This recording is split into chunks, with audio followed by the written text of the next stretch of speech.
الحمد لله الحمد لله الذي أنزل سكينة في قلوب المؤمنين ليزدادوا إيمانا مع إيمانهم. أشهد أن لا إله إلا الله بيده مواقيت الأعمار ومقادير الأمور، وأشهد أن محمدا عبده ورسوله أدى إلى كل عمل مبرور. اللهم صل على سيدنا محمد وعلى آله وأصحابه أجمعين. أما بعد، فيا عباد الله، أوصيكم ونفسي بتقوى الله وطاعته لعلكم تفلحون. وقال الله تعالى في القرآن الكريم: أعوذ بالله من الشيطان الرجيم، بسم الله الرحمن الرحيم. يا أيها الذين آمنوا اتقوا الله حق تقاته ولا تموتن إلا وأنتم مسلمون. وقال رسول الله صلى الله عليه وسلم: أكثر خطايا ابن آدم في اللسان. صدق الله العظيم وصدق رسول حبيب الكريم، ونحن على ذلك من الشاهدين والشاكرين، والحمد لله رب العالمين. Ma'asyiral muslimin, sidang Jumat Masjid Wujud Indah yang sama-sama mengharapkan rahmat dan ridha Allah Subhanahu wa taala. Tiada kata maupun kalimat yang pantas untuk kita ucapkan pada siang hari ini selain kalimat tasyakur alhamdulillah, dengan mengucapkan alhamdulillahi rabbil alamin atas segala nikmat karunia, taufik dan hidayah yang Allah limpahkan, yang Allah curahkan kepada kita, baik itu nikmat iman, nikmat Islam, dan yang tak kalah penting adalah nikmat kesehatan, nikmat panjang umur, sehingga kita pada siang hari ini dapat kembali beraktivitas, dapat kembali melangkahkan kaki kita di tempat yang mulia ini. Kita dapat memenuhi kewajibannya, kita dapat memenuhi panggilannya, panggilan dari Zat yang maha sempurna. Allahumma rabba hazihi da'awati tamah. Alhamdulillah, atas hidayahnya kita dapat melaksanakan salat Jum'ah di tempat yang mulia ini.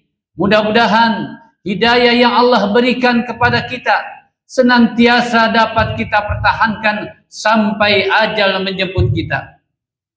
Kita berharap ketika kita dipanggil oleh Allah Subhanahu wa taala, kita dipanggil dalam keadaan takwa, dipanggil dalam keadaan husnul khatimah. Amin ya rabbal alamin.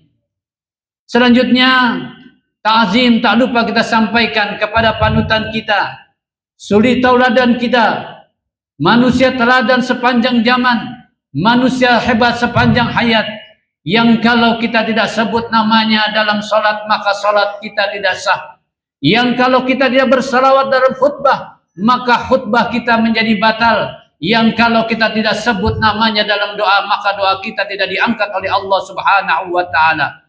Beliau adalah baginda Nabi besar Muhammad sallallahu alaihi wasallam. Dengan mengucapkan Allahumma salli ala Sayyidina Muhammad, mudah-mudahan kita senantiasa tercatat sebagai umatnya, dan mudah-mudahan kita senantiasa mendapatkan syafaatnya di yaumil kiamah nanti. Amin ya rabbal alamin. Ma'asyiral muslimin rahimakumullah. Mengawali khutbah pada siang hari ini, izinkan Al-Fakir Khatib berwasiat kepada diri sendiri juga kepada jamaah yang hadir dalam kesempatan Jumat kali ini.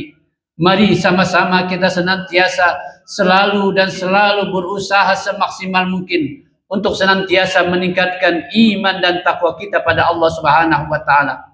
Tentunya dengan iman yang benar dalam pandangan Allah, dengan menjalankan segala apa yang diperintahkan serta menjauhi segala apa yang dilarangnya.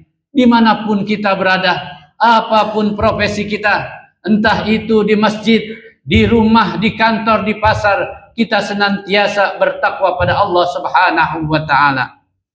Ma'asyiral muslimin, usikum wa nafsi bitaqwallah faqad fazal muttaqun. Ada satu anggota tubuh kita yang paling banyak bergerak dibandingkan dengan anggota tubuh kita yang lain, yaitu yang namanya lidah. Karena ia tak bertulang sehingga mudah sekali kita gerakkan. Sejak pagi hingga siang ini, bahkan hingga nanti malam tentu sudah banyak kata-kata yang telah dan akan kita ucapkan. Namun tahukah hadirin jamaah sekalian, karena lidah ini bisa mendatangkan kebaikan buat kita, dan juga karena lidah ini bisa mendatangkan keburukan yang luar biasa buat kita.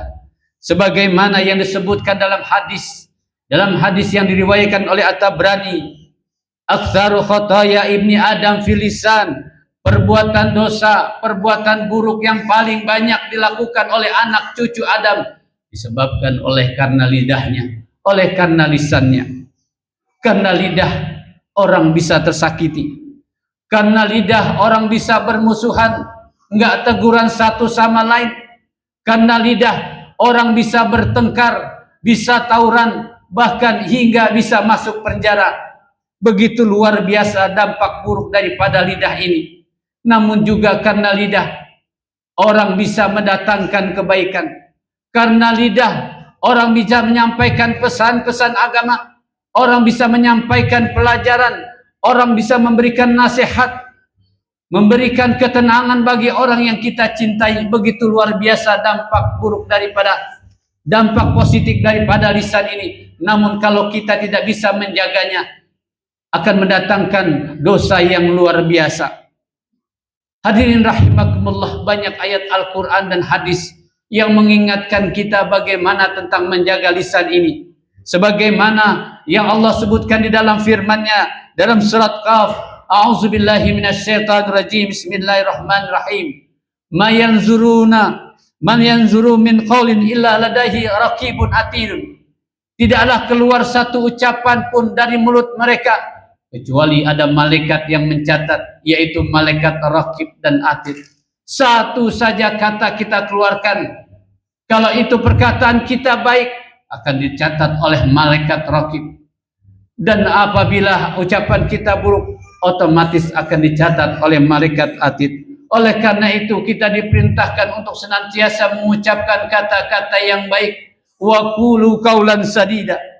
Oleh karenanya sebelum berucap, maka fikirlah terlebih dahulu, saringlah terlebih dahulu apakah ucapan kita itu baik atau buruk, apakah ucapan kita itu menyakitkan orang lain atau tidak, sehingga ucapan kita memberikan ketenangan dan kenyamanan bagi orang lain. Ma'asyiral muslimin rahimakumullah, Rasulullah sallallahu alaihi wasallam berpesan dalam hadisnya, man kana yu'minu billahi wal yaumil akhir falyakun khairan aw liyasmut. Barang siapa yang beriman kepada Allah dan hari akhir, maka hendaklah ia berkata yang baik atau lebih baik diam. Hadirin rahimakumullah, jangankan yang kita ucapkan, jangankan yang kita bisikkan, yang terbetik di dalam hati kita akan dihisap oleh Allah Subhanahu wa taala, sebagaimana yang Allah firmankan dalam surat Al-Baqarah, a'udzubillahi minasyaitonirrajim, wa in tubdu ma fi anfusikum aw tukhfu yuhasibum bihillah. Apapun yang kau ucapkan, baik itu secara terang-terangan atau yang terlintas di dalam hatimu, Allah akan menghisapnya, Allah akan memperhitungkannya. Namun ayat ini juga menyebutkan fayaghfiru liman yasha wa yu'adzibu man yasha wallahu ala kulli syai'in qadir. Allah akan mengampuni, Allah akan memaafkan orang-orang yang mau bertobat, dan Allah juga akan mengazab orang yang dikehendakinya. Sesungguhnya Allah Subhanahu wa taala Maha berkehendak. Ma'asyiral muslimin rahimakumullah, dengan lidah kita gampang sekali berucap, dengan lidah kita gampang membicarakan orang lain. Namun ingat saudara, apabila ada orang yang membicarakan kekurangan orang lain, membicarakan aib orang lain, namun ternyata datang ajalnya, maka ia termasuk orang yang mati dalam keadaan buruk, mati dalam keadaan su'ul khotimah. Na'udzubillahi min dzalik. Oleh karena itu hadirin jamaah sekalian, waspadalah dengan lisan kita. Mari kita jaga lisan kita. Jangan sampai kita membicarakan aib dan kekurangan orang lain. Kata Nabi, tuba liman saghala aibuhu anhu yubilin nas. Beruntunglah orang yang punya kekurangan pada dirinya, membuat dia sibuk hingga ia tidak sempat lagi mencari aib kekurangan orang lain. Namun sebaliknya celaka orang yang waktunya habis, orang yang waktunya terbuang hanya untuk mencari aib orang lain, sampai ia lupa akan aib dirinya sendiri. Oleh karena itu hadirin jamaah sekalian, mari kita jaga lisan kita dari membicarakan aib orang lain, menghina orang lain, berkomentar-komentar yang tidak baik. Hadirin rahimakumullah, mungkin mulut kita tidak berbicara, tapi ada yang namanya mulut kita yang kedua, yaitu yang namanya jari kita. Mungkin lisan kita tidak berkata, tapi chattingan kita di WhatsApp, chattingan kita di Facebook, konten kita di YouTube yang kita ketik dengan jari kita, itu juga merupakan kepanjangan daripada lisan kita. Dan ini semua akan dihisab, akan diperhitungkan oleh Allah Subhanahu wa taala, sebagaimana yang Allah firmankan di dalam surat Yasin ayat 63. Allah Subhanahu wa taala berfirman, al-yawma nakhtimu ala afwahihim wa tukallimuna aydihim wa tashhadu ajruhum bima kanu yaksibun. Pada hari itu mulut kita akan dikunci rapat-rapat. Yang akan bersaksi adalah tangan kita, yang akan melaporkan adalah kaki kita, yang melaporkan adalah seluruh anggota tubuh kita, akan melaporkan di hadapan Allah Subhanahu wa taala terhadap apa yang kita kerjakan. Hadirin rahimakumullah, betapa rugi kalau kita tidak bisa menjaga lisan kita. Karena bisa saja orang yang sudah bolak-balik umroh, orang yang sudah pergi haji, orang yang sudah melaksanakan sholat berjamaah 5 waktu di masjid, orang yang sudah menunaikan zakatnya, orang yang sudah melaksanakan puasa 1 bulan penuh, ternyata di akhirat nanti mereka tidak selamat masuk surganya Allah Subhanahu wa taala, sebagaimana yang disebutkan dalam hadis riwayat Muslim. Rasulullah sallallahu alaihi wasallam pernah bertanya kepada sahabatnya, atadruna manil muflis, siapakah orang yang bangkrut itu? Kemudian sahabat menjawab, al muflisu fina man la dirham wala mata. Orang bangkrut itu adalah orang yang rugi, dan rugi luar biasa. Kata Nabi, bukan demikian. Orang yang bangkrut, kata Nabi, yaitu orang yang pada nanti di akhirat nanti mereka datang pada hari kiamat membawa pahala sholat, membawa pahala puasa, zakat, haji dan sebagainya, tapi dia juga membawa dosa orang lain. Dosa apa? Karena ia pernah mencaci orang lain, pernah menghina, merendahkan, meremehkan, memfitnah orang lain. Pada hari kiamat nanti mereka akan datang, ketika mereka menyetor pahala sholatnya, kemudian ada orang datang menuntut kepadanya, ya Allah, sebentar, orang ini memang rajin sholat, tapi saya pernah difitnah, mulutnya tajam ya Allah. Kemudian Allah berkata, maka ambillah seluruh pahala sholatnya, maka habislah pahala sholatnya. Kemudian orang ini kembali menyetor pahala puasanya. Ada datang lagi orang menuntut kepadanya, ya Allah, di dunia waktu itu orang ini suka mengadu domba, suka membuat orang berkelahi. Hancur nama saya di masyarakat ya Allah. Kemudian orang ini berkata, ya Allah, dia memang rajin puasa, tapi mulutnya kasar ya Allah, saya pernah difitnah ya Allah. Kemudian Allah berkata, maka ambillah seluruh pahala puasanya. Tidak ada kejahatan yang tidak dibalas pada hari ini. Ambillah seluruh pahala puasa, maka habislah pahala puasanya. Kemudian ada lagi orang menuntut dan berkata, ya Allah, mereka rajin ibadah ya Allah, hari ini saya menuntut kepada orang ini ya Allah, maka habislah pahalanya. Maka orang ini akhirnya dimasukkan ke dalam nerakanya Allah Subhanahu wa taala. Ma'asyiral muslimin rahimakumullah. Inilah yang namanya orang bangkrut, pahala dipreteli, kemudian dosanya diberikan kepadanya. Oleh karena itu, mari kita jaga lisan kita dari perbuatan-perbuatan menghina, mencaci, menghina dan sebagainya. Oleh karena itu, hadirin jamaah sekalian, rugilah jikalau seandainya ibadah yang kita lakukan setiap hari, setiap malam, tapi kita tidak bisa menjaga lisan kita. Hadirin rahimakumullah. Oleh karena itu, mari kita jaga lisan kita dari sifat menggunjing, berdusta, berbohong dan sebagainya. Berbeda pendapat di masyarakat silakan, tapi kita jangan saling membenci. Kita menghargai, mengkritik silakan, tapi dengan cara yang sopan dan santun. Jangan sampai gara-gara lisan kita habis pahala kita dan kita dimasukkan ke nerakanya Allah Subhanahu wa taala. Nauzubillahi min dzalik. Masyaallah muslimin rahimakumullah. Inilah khutbah yang singkat yang dapat Al-Fakir sampaikan.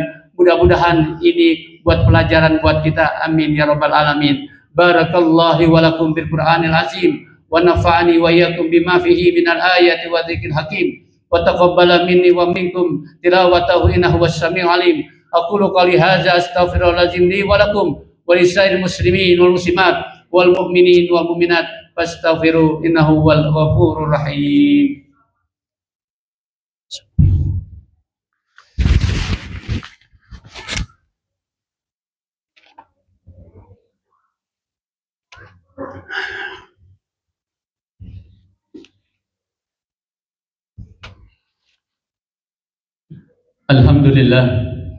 Alhamdulillahilladzi amarna bil ittihad wal ittisam bihablillahi matin. Asyhadu an la ilaha illallah wahdahu la syarikalah. Iyyahu na'budu wa iyyahu nasta'in. Wa asyhadu anna Muhammadan 'abduhu wa rasuluhu al-mab'uts rahmatan lil alamin. Allahumma shalli ala sayidina Muhammadin wa ala alihi wa sahbihi ajmain, amma ba'd. Fa ya ibadallah ittaqullaha mastata'tum wasari'u ila maghfirati rabbil alamin wa'lamu anna Allah subhanahu wa ta'ala amarakum bi amri badafi min nafsihi wasanna bi malaikati musabbibi kursi faqala ta'ala fil kitabil azim inna Allah wa malaikatahu yusalluna 'alan nabi ya ayyuhalladzina amanu sallu 'alaihi wa sallimu taslima. Allahumma shalli wa sallim wa barik ala sayidina Muhammadin sayyidil mursalin wa ala alihi wa ashabi wa qarabati wa azwaji wa zurriyati ajma'in.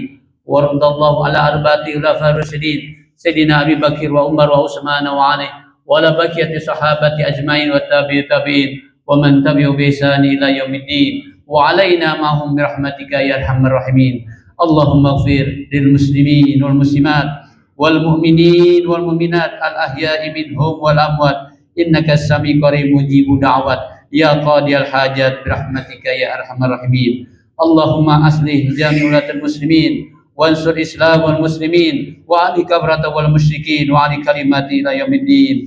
Rabbana iftah baina wa baina qawmina bihaq wa anta khairul fatihin. Rabbana hab lana min azwajina wa dzurriyyatina qurrata a'yun waj'alnal muttaqina imama. Rabbana zalamna anfusana wa illam taghfir lana wa tarhamna lanakunanna minal khasirin. Rabbana atina fid dunya hasanah wa fil akhirati hasanah wa qina adzabannar. Ibadallah, innallaha ya'muru bi'adli wal ihsan wa ita'i qurba wa yanha 'anil fahsya'i wal munkari wal baghi ya'izukum la'allakum tadhakkarun. Fadhkurullaha yadhkurkum wa ud'uhu yastajib lakum wa la dzikrullahi akbar. Aqimish shalah.